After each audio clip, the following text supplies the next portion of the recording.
অধঃপতন হতে হতে দেশটা একদম চুলোদ্দুর হয়ে যাচ্ছে, চুলোদ্দুর হয়ে যাচ্ছে।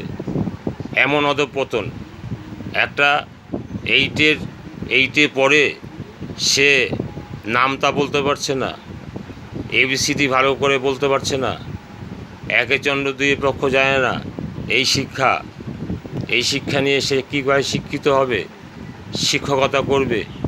সমাজ যেন কীরকম এলোমেলো হয়ে যাচ্ছে, কলির শেষ তাই।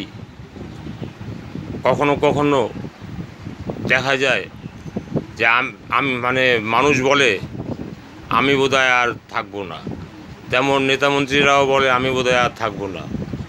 তাহলে থাকার জন্য যে সমস্ত কাজ সেইগুলো তুমি করলে না কেন বাবা?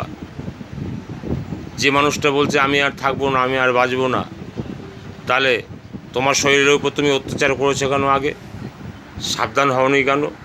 অত নেশা ভাঙ করেছো কেন?